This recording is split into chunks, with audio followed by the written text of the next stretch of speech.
السلام علیکم دوستو۔ دنیا میں جلد قیام امن کی دعا کرنے کے بعد آج میں آپ سے اپنا ناول خالی ہے جیب گل اس کے بارے میں تھوڑی سی بات کروں گا اور تھوڑا حصہ اس کا سناؤں گا آپ کو۔ یہ ناول ایک جاگیردار کے بیٹے کی کہانی ہے جو اب خود بھی جاگیردار ہے، یعنی باپ اس کا اب نہیں رہا، بچپن میں ہی مر گیا۔ بہت پڑھا لکھا، HSN کا پڑھا لکھا ہے، اور اس کے بعد ایک بے کیفی ساری اس کے مزاج میں ہے۔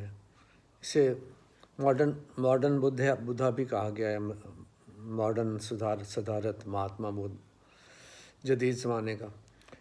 تو وہ بے کیفی کو ختم کرنے کے لیے یہ سچائی کی تلاش میں نکل جاتا ہے جنگلوں میں۔ ایک بار رہتا ہے 2-3 سال، اس کے بعد پھر دوبارہ جاتا ہے۔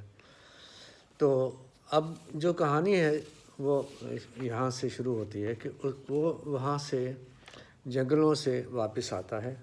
تو پہلی لائن اس کی کچھ یوں ہے کہ گیلے دیار کی خوشبو نے اس کے دل میں فراموش محبت کی تجدید کی امنگ کو جگا دیا تھا، اور وہ ان بے شاخ طویل تنوں والے درختوں میں گھنٹوں بے مقصد پھرا تھا جہاں خاصی اونچائی تک ویرانہ تھا اور تنے کے ساتھ والی زمین بھی سبزے سے معترض تھی۔ تو یہ وہ خیال ہے جس کے بعد وہ رخ کرتا ہے، سوچتا ہے وہاں سے جانے کا۔ گیلے دیار کی خوشبو سے سونگھتا ہے، بارش کے بعد اس تنے کو پکڑتا ہے اور اس طرح ساتھ اس کے لگتا ہے، تو وہ خوشبو جو ہے وہ اس طرح سے اس پر اثر کرتی ہے کہ وہ فراموش محبت کی تجدید کی امنگ اس کے دل میں جاگتی ہے۔ وہ جاگیردار ہے، اور موہنی ایک لڑکی ہے جو بہت غریب لڑکی ہے، اور اس کے گھر ہی پرورش پاتی ہے، جبکہ ایک رشتہ دار اس کی فرسٹ کزن ہے جو وہ جاگیر کے مسئلے پہ ان سے خاصے ناراض ہوتے ہیں، اور صرف اس کا ایک لڑکی اپنے چچا کا بیٹا جو ہے وہ اس کا دوست ہے بہت قریبی، کیونکہ یہ HSN میں انہوں نے اکٹھے ہی تعلیم پائی ہوتی ہے۔ گھر والوں کا کچھ جھگڑا ہی ہوتا ہے اور ناراضگی ہوتی ہے، آپس میں ملتے نہیں ہیں، لیکن یہ دونوں آپس میں ملتے ہیں، یعنی سلطان اور سلیم یہ جاگیردار کا بیٹا ہے جس کی کہانی ہے، جسے ماڈرن بدھا کہہ کے میں بلا رہا ہوں۔ تو موہنی جو اس کے گھر میں غریب لڑکی پل رہی ہے، وہ سلطان کی بہن کے ساتھ سلیم کی باتیں شیئر کیا کرتی ہے۔ موہنی کا اور سلیم کا رشتہ بس سپردگی کا ہے۔ موہنی کا سلیم کو بھی سوائے اس پر ایک ٹرسٹ کے، اعتماد کے اور اپنائیت کے احساس کے اور کچھ ایسا نہیں ہے، لیکن بس ایسے لگتا ہے اسے کہ بس یہ میری ہی ہے، اور وہ محبت کے یا ایک پلاٹونک لو ہے اس طرح کی بات کوئی نہیں ہے۔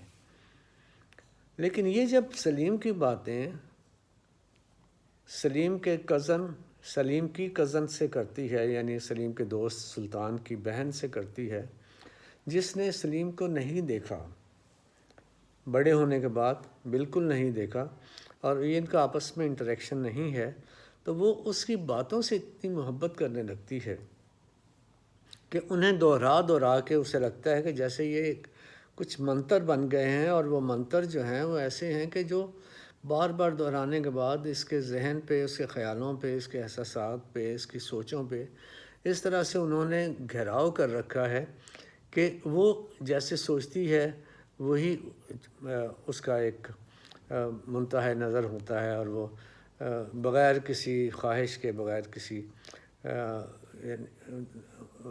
یہ سوچ کے کہ بھئی وہ بھی جوابی محبت کے وہ اسے کچھ نہیں کہتی، لیکن اسے اس طرح سے اس نے آئیڈیلائز کیا ہوتا ہے، صرف ان باتوں کے حوالے سے اس کے بارے میں اتنا سوچا ہوتا ہے کہ وہ ایک بہت پلاٹونک قسم کی محبت جو ہے اس کے دل میں جاگ جاتی ہے.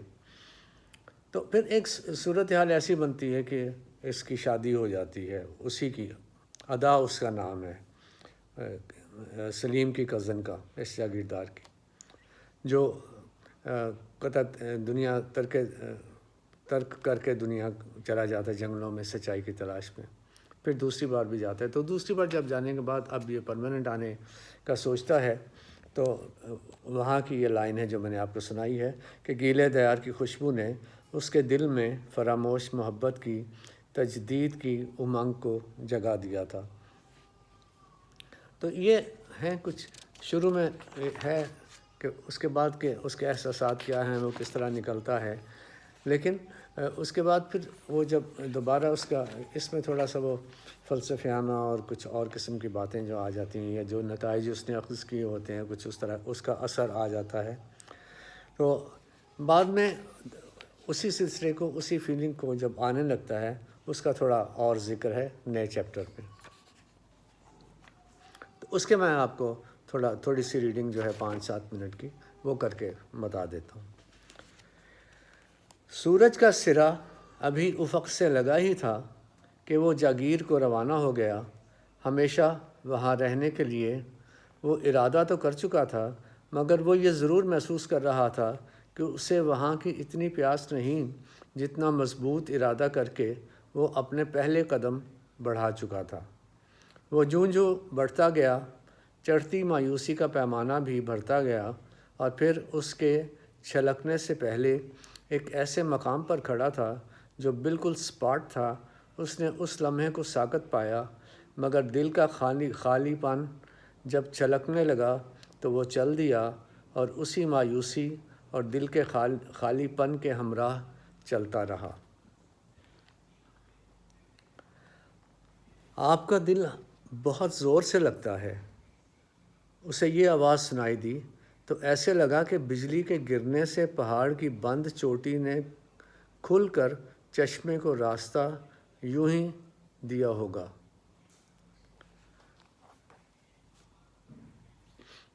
آپ کا دل بہت زور سے لگتا ہے. اسے یہ آواز سنائی دی تو ایسے لگا کہ بجلی کے گرنے سے پہاڑی کی بند چوٹی نے کھل کر چشمے کو راستہ یوں ہی دیا ہوگا. کیا؟ یہ سن کر اس نے موہنی کو حیرت سے دیکھا تھا. ہاں، آپ کا دل بہت زور سے لگتا ہے. تب میں نہیں، یہ 8 سال پہلے کی بات ہے.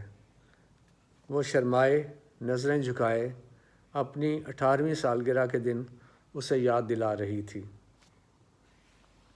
وہ خاموش رہا، مگر اس نے اسے آنکھوں سے اندر تک اور پھر اندر پر لپٹے باہر کو غور سے دیکھا تھا. پھر باہر کے جادو کے اثر کو چھپانے کی کوشش میں اس نے کوئل کی آواز پر چلتے ہوئے اپنی نظریں اپنے باغ کے درخت پر بیٹھی کوئل کی تلاش میں پھیر دی تھیں، اور جب موہنی کا ایک ناقابل اختتام قہقہا اسے واپس اس کے گالوں کی لالی تک لے آیا تو وہ بھی بے اختیار ہنسنے لگا. تمہیں دل لگنے کا مطلب پتہ ہے نا؟ یہ سن کر موہنی کی مسکراہٹ پھر کھل اٹھی، جو پہلے بھی خاموشی سے سلیم سے ملتی آنکھوں میں اپنا تسلسل قائم کیے ہوئے تھی. مجھے خط کیوں نہیں لکھا؟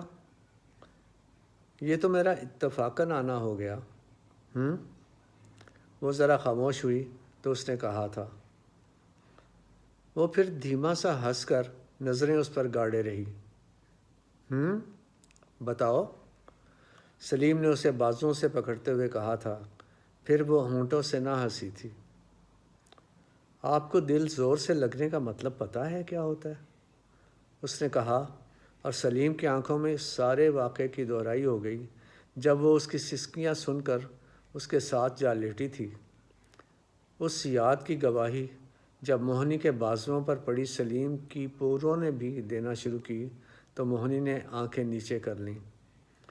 نظروں کا تسلسل ٹوٹتے ہی سلیم کے ہاتھ اس کے بازوؤں سے ایک جھٹکے سے ہٹ گئے۔